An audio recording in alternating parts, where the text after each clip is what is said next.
Kisah dimulai pada suatu malam di sebuah pemberhentian bis. Seorang pria yang bernama Kim Hyun Min baru saja hendak pulang ke rumah setelah selesai bekerja. Pada malam itu, di sana ia melihat ada seorang wanita yang entah sedang apa dirinya. Karena tidak mengenalnya, Hyun Min pun cuek aja dan lantas pulang.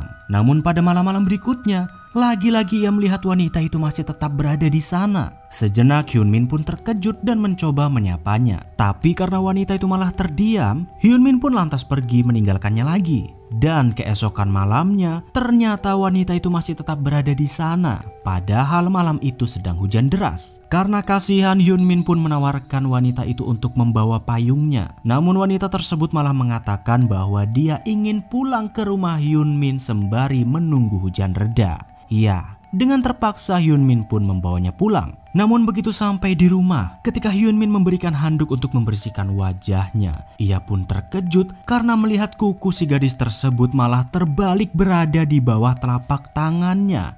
Tentu saja Hyun Min pun jadi ketakutan melihat keanehan itu.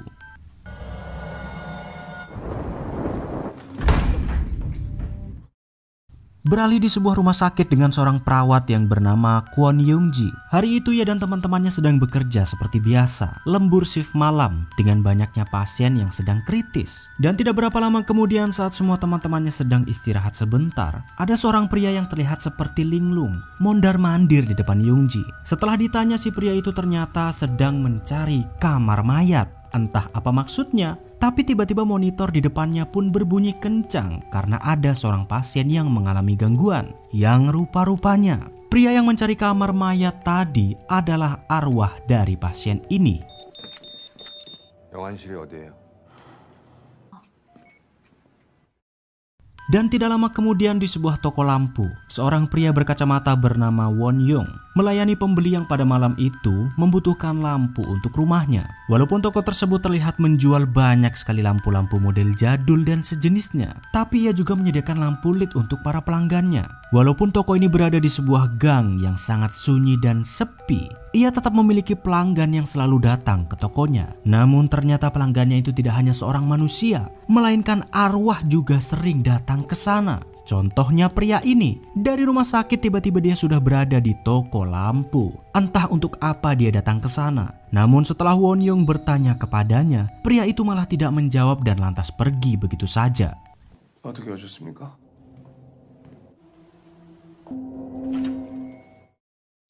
Tidak jauh dari toko lampu, ada sebuah sekolah SMA yang sedang melakukan kelas malam. Kelas malam ini atau sekolah malam memang sudah biasa dilakukan di negara-negara maju, seperti Korea, Jepang, dan negara-negara lainnya. Dan ketika sebagian murid sudah beranjak pulang, seorang siswi bernama Hyunju melihat keluar jendela dan mendapati seorang siswi yang berjalan sendirian di tengah lapang. Entah siapa siswi tersebut, namun Hyunju mencoba untuk menyapanya.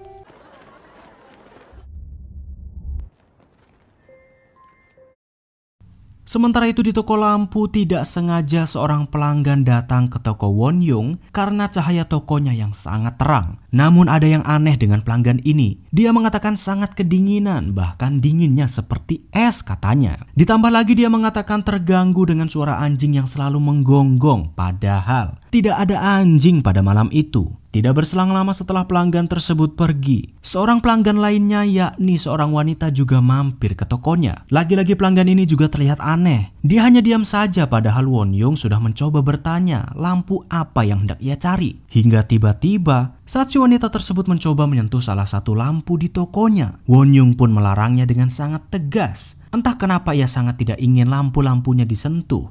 Tapi tiba-tiba saja si wanita itu pun langsung pergi saat Won Young mencoba membuka kacamatanya. 아무거나 손대지 마시고요.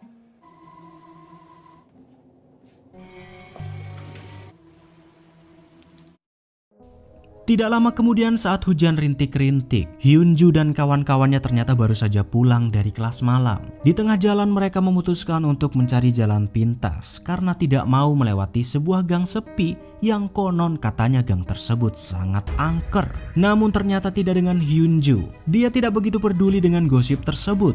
Apalagi memang dia harus pulang lewat gang itu karena diminta oleh ibunya untuk mampir ke toko Won Young membeli sebuah lampu.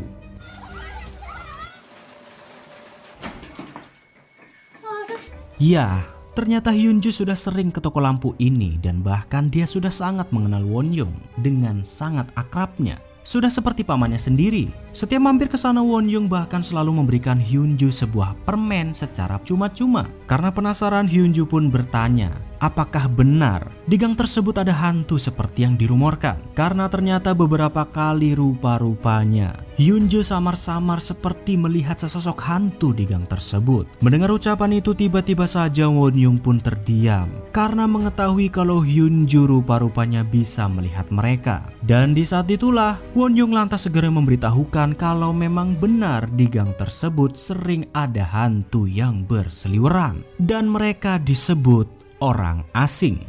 네가?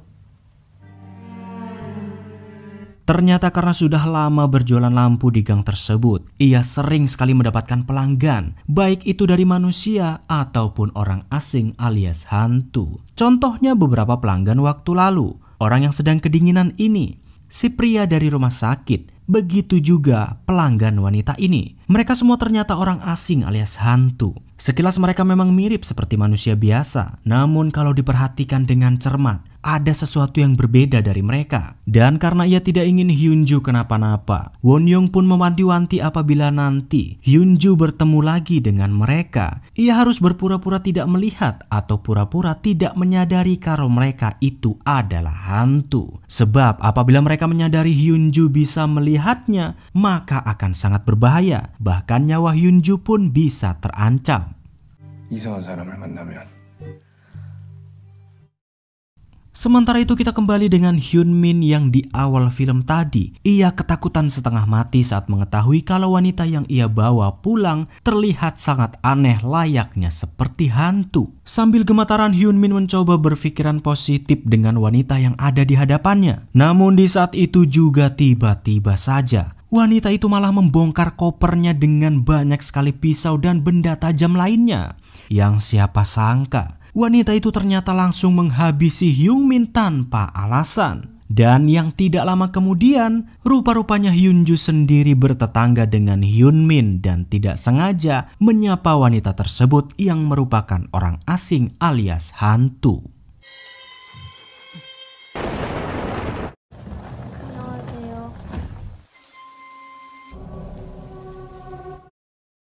Keesokan harinya di tempat lain, ada seorang wanita yang sedang mencari sebuah kontrakan untuk ditinggali sementara waktu. Pada hari itu sebenarnya Son Hai bisa mengambil apartemen yang lebih murah sesuai budgetnya. Namun karena ia ingin tempat yang tenang dan sunyi, akhirnya ia pun memilih kontrakan ini.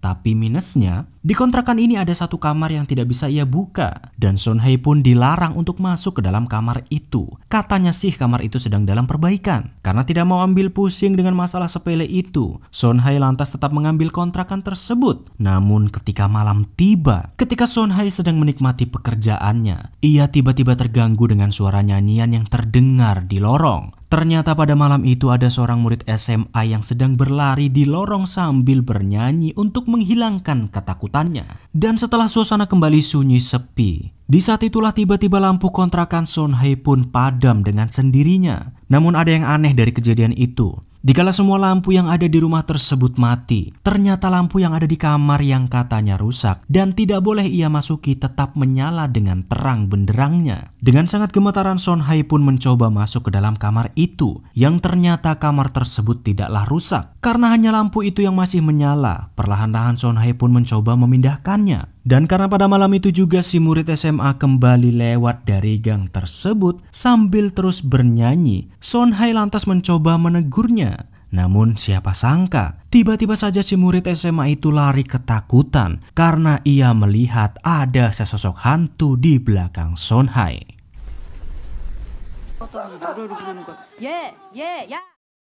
Di sisi lain, Hyunju yang lagi-lagi baru pulang dari kelas malam. Ia pun malam itu harus kembali mampir ke toko Won-young untuk membeli lampu lagi. Dengan gemetaran, Hyunju pun terpaksa lewat dari gang tersebut walaupun ia sendiri sangat ketakutan. Dan setelah beberapa meter Hyunju berjalan, benar saja tiba-tiba ia melihat ada seorang wanita yang sedang berjalan sendirian. Karena Hyunju tidak mengetahui kalau wanita ini adalah orang asing, ia pun menghampirinya dan menawarkan untuk satu payung dengannya. Dan di saat itulah Ketika Hyunju masih mencoba untuk berpikir positive thinking, tiba-tiba saja ia melihat keanehan dari wanita tersebut. Rambutnya memanjang, tulang kakinya patah, dan tubuhnya yang tiba-tiba semakin lama semakin meninggi hampir setinggi tiang listrik. Dan di saat itulah Hyunju pun akhirnya sadar kalau wanita itu adalah orang asing alias hantu. Hyunju pun segera lari meminta pertolongan kepada Won-young. Namun yang anehnya, ketika hantu itu terus mengejar Hyunju, saat Won-young mencoba membuka kacamatanya, tiba-tiba saja si wanita tersebut pun kembali normal dan pergi dengan sendirinya.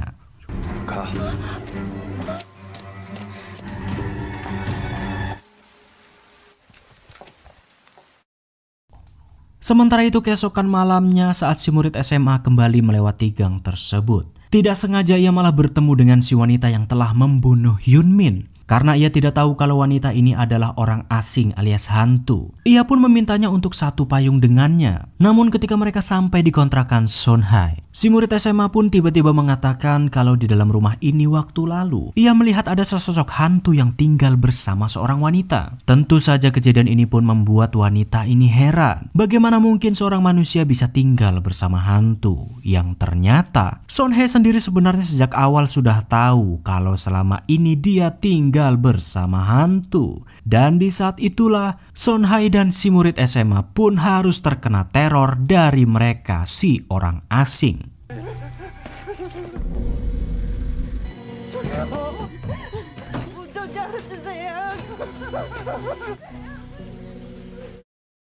Setelah meneror si murid SMA, wanita ini ternyata datang ke toko lampu milik Won-young sambil membawa jasad Hyunmin di kopernya. Dan seperti biasa, Won-young bertanya apa yang ia butuhkan dari toko lampu miliknya. Namun di saat itu juga, tiba-tiba ada seseorang lagi, yakni seorang detektif yang juga datang ke toko itu untuk mencari seseorang. Dan siapakah sang detektif ini? Mari kita flashback sebentar untuk mencari tahu ceritanya.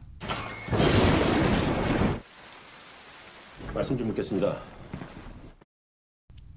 Semua berawal ketika Sung-sik sedang memburu seorang pelaku atas pembunuhan seorang gadis yang dibakar hidup-hidup di apartemennya. Setelah beberapa hari pencarian, ia akhirnya berhasil menangkap sang pelaku tersebut, yang tentu saja arwah dari gadis yang telah ia bakar masih gentayangan dan selalu membuntutinya. Setelah menyelesaikan kasus tersebut, Sung-sik pun berniat untuk sebat sebentar, karena sudah beberapa hari mulutnya asem gak bisa sebat. Namun lagi-lagi koreknya gak bisa diajak kompromi, karena setiap Sung-sik mencoba sebat, semua korek yang ia punya entah kenapa tidak mau hidup. Dan ketika lagi jengkel-jengkelnya dengan koreknya, tiba-tiba Sung-sik mendapatkan tugas lagi untuk memeriksa seorang kakek yang diketahui sudah meninggal di rumahnya. Mereka segera ke sana untuk mencari tahu apakah kematian si kakek memang faktor usia atau terindikasi pembunuhan. Namun setelah diperiksa ke sana kemari, sepertinya memang tidak ada tanda-tanda pembunuhan, karena si kakek diketahui mengidap serangan jantung. Namun karena Sung-sik adalah seorang detektif profesional, ia melihat tidak mungkin rasanya kalau si kakek tewas akibat serangan jantung. Sebab orang yang terkena serangan jantung tidak mungkin tewas setenang itu bahkan sambil tersenyum.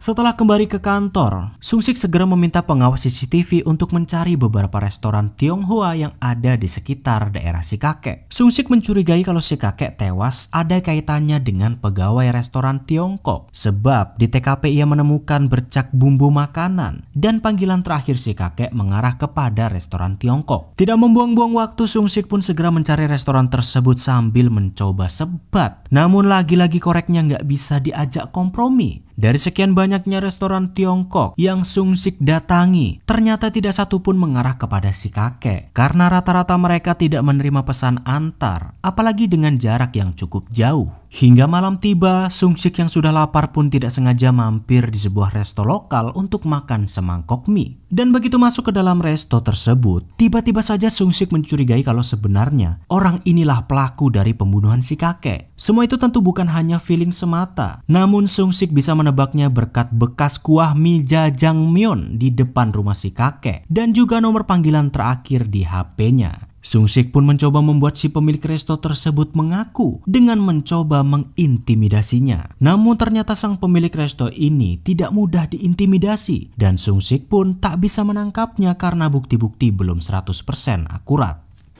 너지. 또 오세요. Namun begitu sampai di kantor, Sung-sik yang yakin betul kalau pemilik resto tersebut adalah pelaku yang telah membunuh si kakek. Sung-sik lantas berusaha mati-matian memikirkan bagaimana caranya agar ia bisa menangkapnya dengan tuduhan dan bukti-bukti yang konkret. Sampai 1 bulan kemudian, rencana Sung-sik pun akhirnya membuahkan hasil. Di suatu malam ketika si pemilik resto sedang mencoba memburu targetnya, yakni seorang wanita, Sung-sik pun berhasil menangkapnya saat sedang mencoba membunuh wanita tersebut. Namun saat si pemilik resto itu berhasil dibekuk, tiba-tiba saja ia mengatakan kenapa Sung-sik bisa melihat wanita itu, yang ternyata wanita tersebut adalah gadis yang waktu lalu dibakar hidup-hidup oleh pelaku yang ia tangkap di bis, yang artinya dia adalah hantu. Dan di saat itulah Sung-sik menyadari ada yang aneh, karena tiba-tiba saja Sung-sik melihat kalau mata si pemilik resto tidaklah wajar seperti manusia pada umumnya. 눈깔이 왜 이래?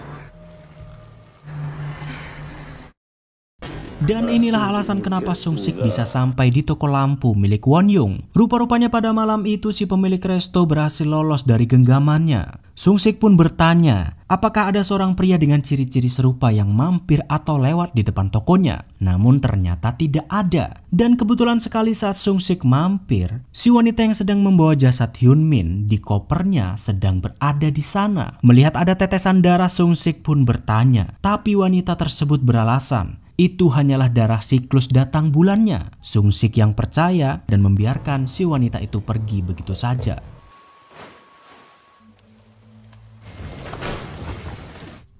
Dan kita akan beralih di rumah sakit untuk mengetahui sedikit teka-teki orang asing alias hantu yang selama ini kita lihat. Pada saat itu seorang dokter sedang mengurus seorang jenazah wanita yang beberapa hari lagi akan segera dimakamkan. Namun tiba-tiba perawat yang bersamanya kaget karena ada suara desisan dari jasad wanita itu. Sang dokter pun mencoba menenangkan perawat dengan mengatakan kalau itu adalah hal lumrah karena jasad biasanya akan mengeluarkan semacam gas dari tubuhnya. Tidak berapa lama kemudian setelah jasad dikafani dan sang perawat telah pergi, ternyata sang dokter malah berbicara dengan jasad tersebut seolah-olah ia masih hidup. Rupa-rupanya dokter ini sama seperti Won-young dan Hyun-ju dan Young-ji yang bisa melihat dan berbicara dengan arwah manusia. Ternyata arwah wanita tersebut curhat kepada si dokter kalau dia belum siap meninggalkan dunia karena masih harus menjaga putrinya. Namun sang dokter mencoba meyakinkan wanita tersebut untuk tidak mengkhawatirkan apapun karena dia akan segera pergi ke dunia baru yang mungkin akan lebih baik untuknya. 다 있는다고요? Sementara itu Young-ji yang baru saja tiba di rumah sakit, ia tidak sengaja bertemu dengan arwah seorang pria yang katanya hendak pergi ke ruang ICU. Pria tersebut pun mencoba bertanya apakah pasien yang akan ia kunjungi baik-baik saja atau tidak, akan selamat atau tidak. Namun karena Young-ji hanyalah seorang manusia, ia hanya bisa mengatakan kemungkinannya kecil. Korban hanya bisa selamat tergantung dari tekad pasien untuk bertahan hidup. Dan setelah mendengar ucapan itu, tiba-tiba saja pria tersebut pun menangis sampai-sampai membanjiri lift dan hampir membuat Young-ji tewas.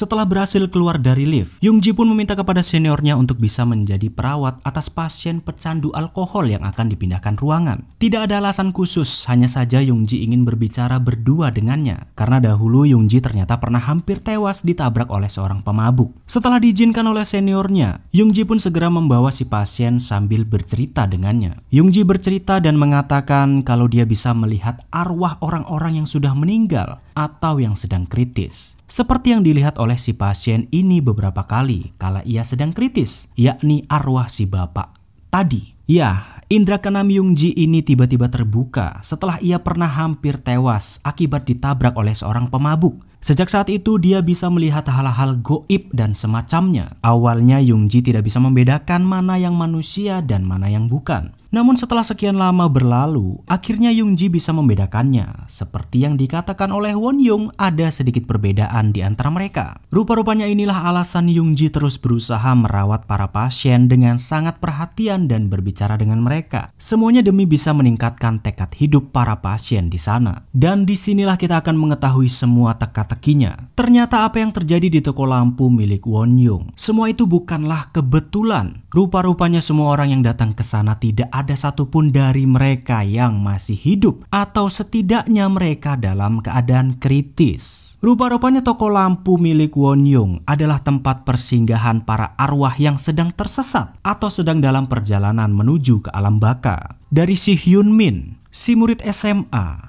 Son-hae, pria yang selalu kedinginan ini, dan juga sang detektif. Ya, ternyata mereka semua saat ini sedang berada di rumah sakit, dirawat oleh Yoonji dalam keadaan koma kritis. Belum dijelaskan kenapa dan bagaimana mereka bisa berada di sana. Yang jelas, yang kita lihat dari awal film tadi, kebanyakan dari mereka masih hidup dan masih berjuang untuk bertahan hidup dan kembali ke dunia nyata.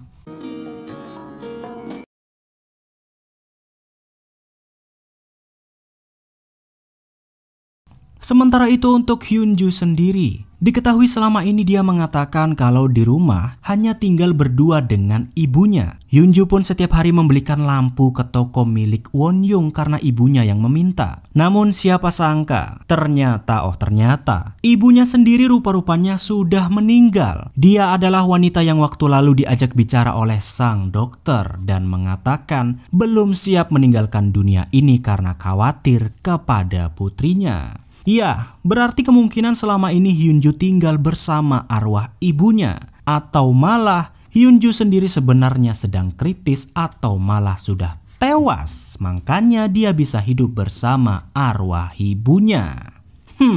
Namun sayang, episode kali ini sampai di sini. Dan supaya kita tahu kebenarannya, mari kita simak di episode selanjutnya.